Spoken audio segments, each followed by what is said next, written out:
Hello, my wonderful, beautiful friends. Welcome back to our Entitled People series. In today's episode, you'll hear some ridiculous stories. First, a woman gets put in her place for trying to use a disabled bathroom. Second, a Karen gets upset over a baby name. Third, a Karen berates someone for holding a box of tampons in public. And fourth is some petty revenge on a Karen. My friends, do hit that subscribe button for future stories, and I'll personally send you an autographed Karen to your door. Let's dive in, my friends. To set the scene, my church has a finished basement with a huge kitchen and common area, usually used for after-church coffee, donuts, and events. Underneath the back stairs, leading into the storage space, is a small, one-person bathroom meant mainly for people with disabilities or injuries so they don't have to climb all the way upstairs. About 8 months ago, I badly injured my knee after landing wrong on our trampoline.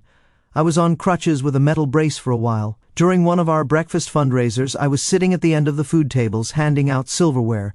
This is important because everyone who came through saw me and greeted me, including the entitled mother in this story. I decided to use the restroom, so I temporarily switched with my godmother and hobbled my tall self over to the bathroom. Everything was fine for the first 2 minutes until someone knocked on the door. The dialogue went like this. "Hello. I'll be out in a minute," I said. "All right," the entitled mother replied. I could hear her child whining about needing to pee, and I recognized his voice. This is important later. A couple more minutes passed, and I was starting to get up when she knocked again. "I'm just getting up." "1 moment, please," I responded. "Can you hurry up? My son has to pee, and we've been waiting too long," she said. I began to tell her there are other bathrooms upstairs, but she rudely interrupted, saying, "I'm not going to walk up all those stairs to use that filthy bathroom." At this point, I had my pants on and started washing my hands. I sighed, not really wanting to deal with this any longer. Apparently, washing my hands was a mistake because I heard the child whine again, and she said, "That water is making him have to pee even more. You're torturing my child. Get out here now, or I'm getting the father." Our priest. "Ma'am, like I said earlier when you rudely interrupted me, this bathroom is for people with disabilities." "I know for a fact that you and your child are perfectly mobile," I replied. "Then why are you in here? You don't sound disabled," she shot back. In my head I thought, what does that even mean? That was the last thing she said before I opened the door, my crutches back under my armpits. "Well, I sure feel disabled," I said. The entitled mother's eyes widened, seeing my brace and crutches. She grabbed her kid and bolted for the stairs. I didn't see her for the rest of the morning, and she still avoids me at Mass to this day. It still makes me laugh. "Oh my goodness, guys, that is terrible. You don't sound disabled? Is this just ignorance? Or is this a Karen being a Karen?" I'm lost for words, but OP handled that amazingly. "I sure feel disabled." I'd pay money to see the look on her face after OP dropped that line. "Steve-O, can you please show that surprised Pikachu face? There it is. That's probably what she looked like." Next story. Back in the late 90s, when Sears wasn't struggling, my mother was an assistant manager. Her boss, a Karen who was also pregnant, generally wasn't an issue, until this incident. My parents spent a long time choosing baby names. When they found out I was a girl, they wanted my name to be gender neutral to avoid future job discrimination. Yes, that was their actual reason. My middle name, however, stayed the same as when they thought I was a boy, Ryan. When they decided on my full name, my mom told her friends about it. One of them told the manager. While my mother was on her lunch break, this lady stormed in, already red and furious, and said, "I heard you're naming your baby Ryan." My mother was stunned and stayed silent for a few moments before answering, "That's her middle name, yes." The woman exclaimed, as if this was a great revelation, "Your baby is a girl." Her face turned even redder, and she snapped, "Ryan is a boy's name." My mother, her surprise wearing off into righteous confusion, replied, "Actually, it's gender neutral." She then asked, "Is there a problem with that name?" The woman, practically shouting now, said, "You can't name your baby that. I'm naming my son that." My mother stared, trying to comprehend the mental gymnastics it took to think your choice of baby name gives you authority to veto someone else's. She said, "So?" Karen then demanded, "Change your baby's middle name or I'm going to fire you." By now she'd drawn a crowd to witness the utter insanity of her outburst, people who could act as witnesses if she tried anything. My mother answered flatly, "I don't think you can do that." Karen paused, perhaps realizing my mother was right, but doubled down, demanding again, "Change your baby's name. I chose Ryan first." As if calling dibs on a common name meant my mother had to comply. My mom finally said, "Ryan is my maiden name."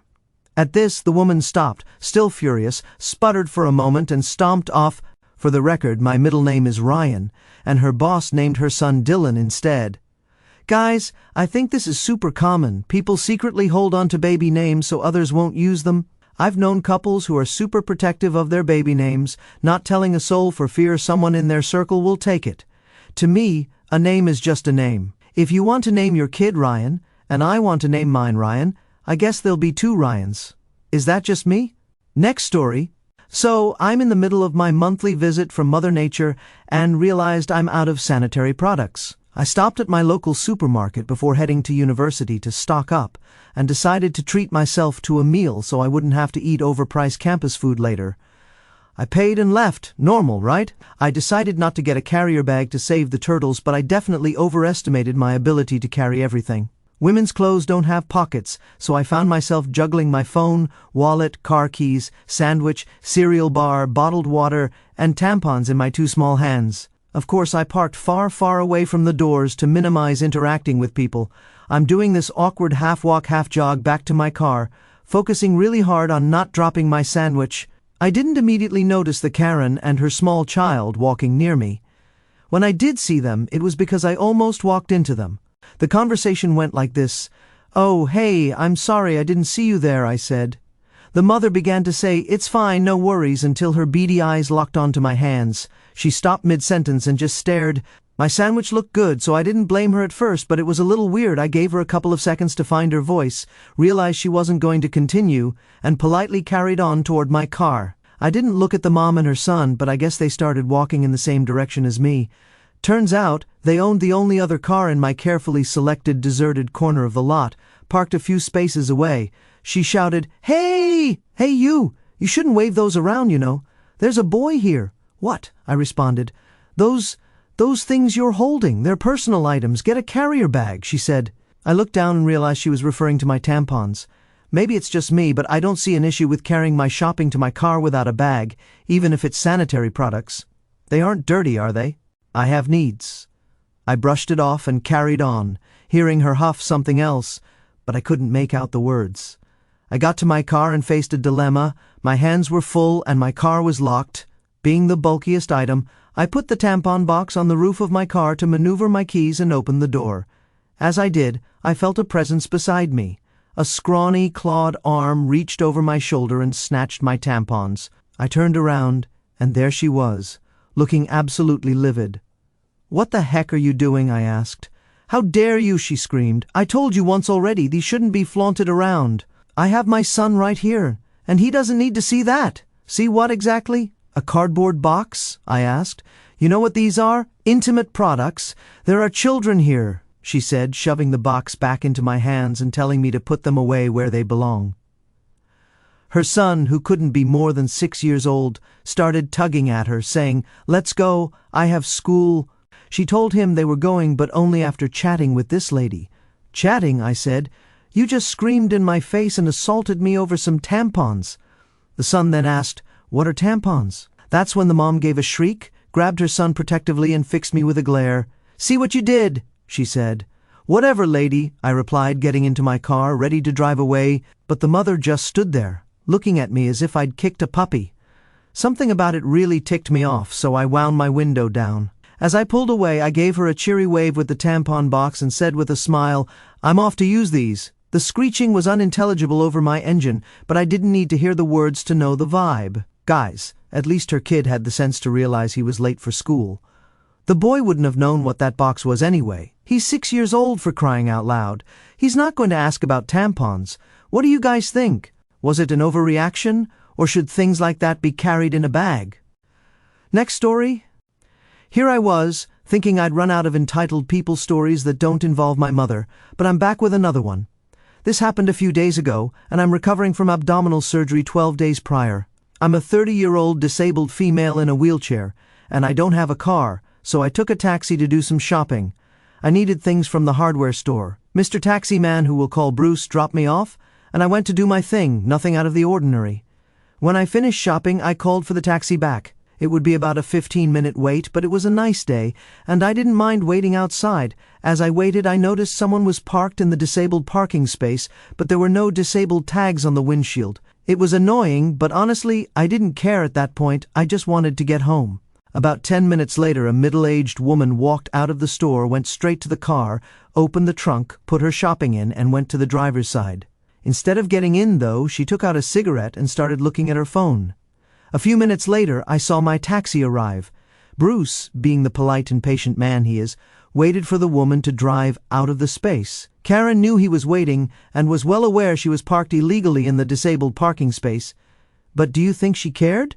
She finished her cigarette and got into the car. We waited, and waited, and waited some more, until Bruce got rightly fed up and parked the taxi directly behind her car, blocking her in.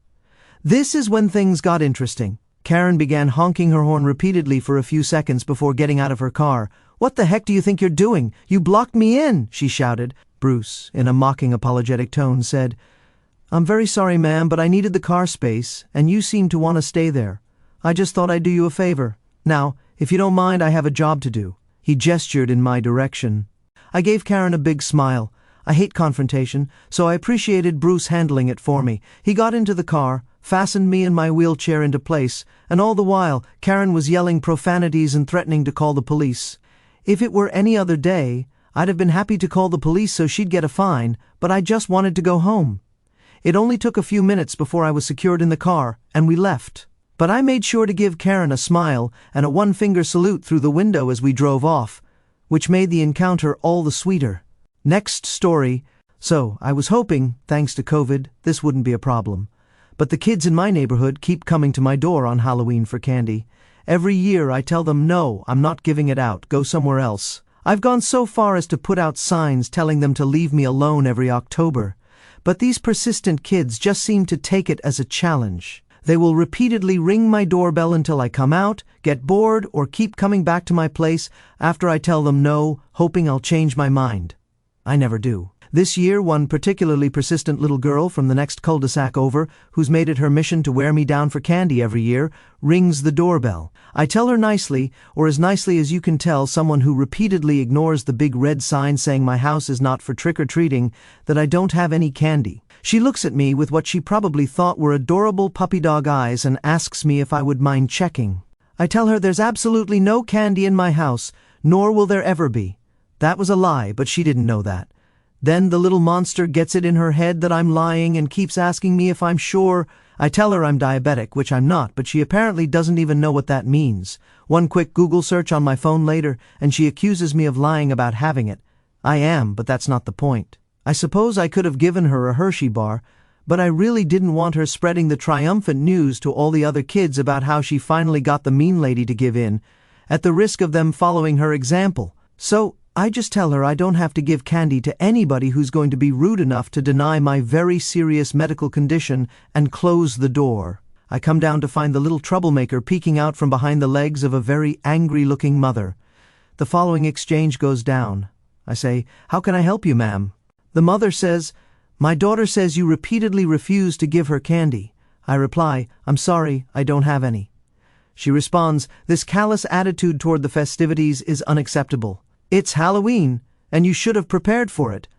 I tell her I didn't think any kids would be trick-or-treating this year thanks to a certain virus. She says, "Well, after everything they've been through, we as a community owe it to them to make up for all the fun they missed out on this year." I tell her, "Look, I get where you're coming from, but it's 10 p.m. I'm not going to get up and go get a bag of Tootsie Rolls at this late hour just so your kid can have the full Halloween experience." It's here that the mother takes it upon herself to give me a lecture on the importance of participating in the community. I tell her, maybe if you weren't so entitled, your husband might be more eager to spend time with you instead of me. This is where I may have been a bit of a jerk. What I said was nothing more than a heat-of-the-moment remark, but the woman went absolutely ballistic upon hearing it.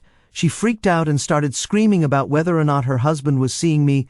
Apparently, the guy had actually gone on some sort of business trip recently, and my little quip set off all the red flags in her head. She starts demanding to know if her husband was in my house, trying to crane her neck around me to see inside, shrieking at him to come out. At this point, I'm tired, on the verge of a food coma from all the grocery store goodies I've binged on, and I'm completely done with all this. So, I tell her to come back with a warrant and shut the door on her, despite her attempts to wedge her way in. I can still hear her meltdown as I head upstairs, now joined by her daughter demanding to know what's going on. I look out of the bedroom window to see her angrily punching a number into her phone, dialing up who I think was her husband. The poor man got an earful. I didn't catch everything she said, but at one point, she mentioned something about how he has no business cheating when she could have taken advantage of his absence with his brother, who came on to her at their anniversary party. But she spared his feelings by doing nothing about it. She's being so loud that she draws the attention of the other trick-or-treating families in the neighborhood. Anybody asking what's going on gets treated to a first-hand soundbite of her problems. One neighbor goes as far as to come out of his house and ask her to take this someplace else where she isn't disruptive. This prompts her to turn her wrath on him and shriek at him to mind his own business. This poor man barely gets away with his life. It's like watching an episode of Maury Unfolding if Maury Povich was an elderly Asian man. At this point, I was seriously scared she was going to try to break into my house looking for proof that her husband was there. I considered just coming out and admitting I was messing with her, but the ball was already in motion, and I doubted whether my confession would save her marriage at this point. Fortunately, she ended the call, stormed off with her now hysterical daughter in tears. I felt a little bad for turning what could have been a fun night for the kid into such a traumatic experience, but maybe now she'll know not to knock on my door next year. You really have to ask yourself, did I ruin a marriage or did I save a man's life? I'm kidding, guys. All jokes aside, though, I don't know if this is a universal thing, but in my area, if you don't have candy to give out, you don't leave your porch lights on. It's very odd that I live in a neighborhood where apparently everybody needs to participate. That's some entitlement, though, forcing someone to give out free candy to your kid at 10 p.m. But I'm not surprised. It's a Karen, guys. Next story. So I wasn't directly involved in this interaction, but it did occur on the same street where I live, and the tree could easily be seen from my house, as it was less than 100 feet away. Some brief backstory is necessary to understand the seriousness of Karen's situation. Karen, along with her daughter, owns a house on a street with 7 other people, including me. The street is somewhat private, although it isn't gated, and it shares many resources and services that set it apart from the rest of the community. Basically, it was originally empty land in the middle of an already existing neighborhood, bought privately by a group who built houses and sold them. For these reasons, the street has an HOA representative and they share things like lawn maintenance and street repair costs. For example, the street splits the costs for repairing things like streetlights, and the people who mow the lawns do the entire street at a time. Karen and her daughter are rarely seen in the small street, and they instead rent their house out to newcomers every few months or so. I've only seen them in person a few times since I moved here. On their most recent return a few days ago, they decided to have a tree in the front yard trimmed down just before the next tenant arrived. Unfortunately, this tree belongs to the street, and she has no jurisdiction to tamper with it, and she knew it. She made a half-hearted attempt to call the HOA board, and when they didn't reply right away, she took the initiative to cut the tree to her liking. This morning, a group of workers came in a truck with loud power tools to cut several branches off this large tree. An Indian man came out first to complain, and later an older lady joined him. They both have been living here for a long time and understand the rules clearly. The conversation was distant from my house, especially since I chose not to go outside and join the argument, but it went something like this. The man says, "Hey, you can't cut that tree." Karen responds, "Well, it's on my property." He replies, "Actually, it's not. Tell them to stop cutting it. You need to contact the HOA first." Karen says, "I did, and they didn't respond, so it's not a big deal if I just trim it, okay?" The older lady says, "Any change affects the value of the entire street and every house on it. You have to stop it." Karen responds, "Oh my gosh, it's just a tree. Give me a break, okay?"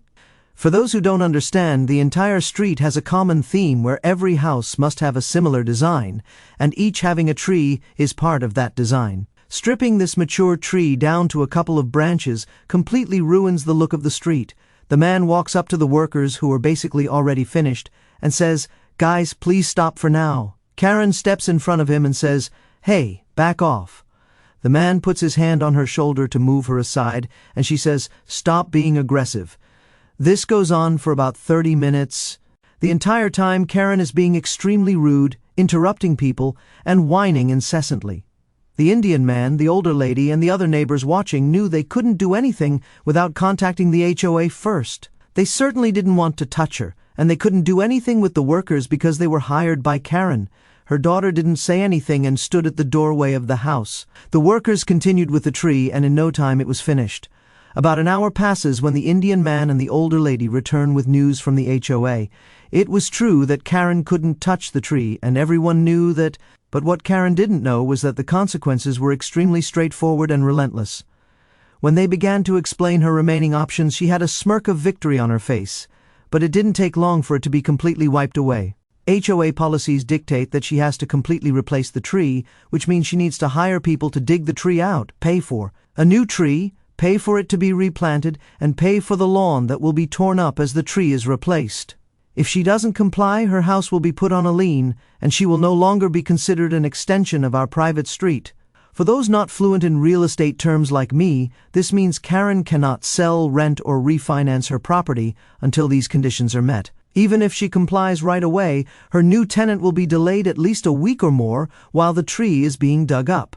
This is such a sweet and fitting end to her entitled attitude. In total, she'll be set back thousands of dollars for essentially nothing except lacking consideration for those around her. I'm not totally clear on the cost, but I expect it to be at least $1,000. Oh goodness, a Karen finally getting what she deserves. She should have listened to everybody around her, but no, she's got to do whatever she wants. One of the things I've learned from reading all these Reddit stories is you don't trim a tree that isn't on your property or doesn't belong to you. I'll link a story right here that I read not too long ago about a guy cutting down a tree that wasn't his, and it ended up costing him over $700,000. Yikes! Next story. So, I've read a lot of stories on this subreddit and never really experienced anything close to what I read about, but then I had a kid and apparently became a Karen magnet. This story is about me and a wild Karen in a baby lounge, also known as a baby room or breastfeeding area. I'm changing my son, who's 5 months old, and he had a huge diaper explosion all the way up his back. I grabbed what I had in my diaper bag, and it was a pink bodysuit with only pink socks left.